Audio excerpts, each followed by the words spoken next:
మరోవైపు AP deputy CM Pawan Kalyan తక్షణమే రాజీనామా చేయాలని వైఎస్ఆర్సీపీ నాయకురాలు బండి పుణ్యశీల డిమాండ్ చేశారు. టీటీడీ లడ్డు ప్రసాదంలో కల్తీ జరిగిందని, అయోధ్యకు కల్తీ లడ్డులు పంపారంటూ పవన్ కళ్యాణ్ ఆధారాలు లేని ఆరోపణలు చేసి తిరుమల ప్రతిష్టను దెబ్బతీశారని మండిపడ్డారు. తనని తాను సనాతని అని చెప్పుకునే పవన్ కళ్యాణ్ చెంప చెళ్ళు మనేలా సిట్ నివేదిక విషయాన్ని గుర్తు చేశారు. ఇలాంటి వ్యాఖ్యల ద్వారా పవన్ తనను తాను అవగాహన లేని వ్యక్తిగా నిరూపించుకుంటున్నాడని విమర్శించారు పుణ్యశీల.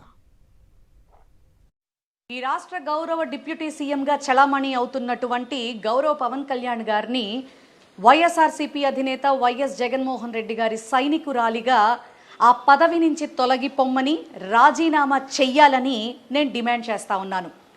ఎందుకంటే కలియుగ దైవం అయినటువంటి వెంకటేశ్వర స్వామి తిరుపతి లడ్డు ప్రసాదం అయోధ్యకి పంపించినటువంటి లడ్డూల్లో నెయ్యి కల్తీ జరిగిందని, ప్రసాదం కల్తీ కాబడిందని నిరాధారాలుగా ఎట్లాంటి ప్రూఫ్స్ మీ దగ్గర లేకుండా, ఎలాంటి డేటా లేకుండా నోటికొచ్చినట్టు ఆయన అపాలజెటిక్ సనాతని హిందూ అంటూ హిందూ ధర్మ పరిరక్షకుల్లాగా, మీరు లేకపోతే అసలు హిందూ ధర్మం ఏమైపోతుందో అన్నట్టుగా ప్రజల మధ్యలో చిచ్చులు పెట్టి ఇష్టారాజ్యంగా నోటికొచ్చినటువంటి మాట్లాడినటువంటి మీకు ఈ రోజున సిట్టు చెంప పగలగొట్టింది. దయచేసి ఇంత నిర్లక్ష్యంగా, ఇంత నిరాధారంగా ఎక్కడ పడితే అక్కడ జనసేన పార్టీ అధ్యక్షుడిని చెప్పుకుంటూ, డీసీఎంని చెప్పుకుంటూ ప్రజల మధ్యకు వచ్చి ఇష్టారాజ్యంగా మాట్లాడేటటువంటి మీకు ఆ పదవిలో ఉండేటటువంటి అర్హత లేదు.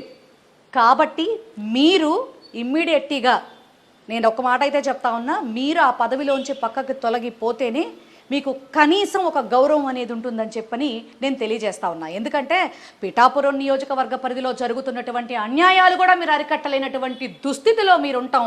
ఆంధ్ర రాష్ట్ర ప్రజలు చేసుకున్నటువంటి దౌర్భాగ్యం.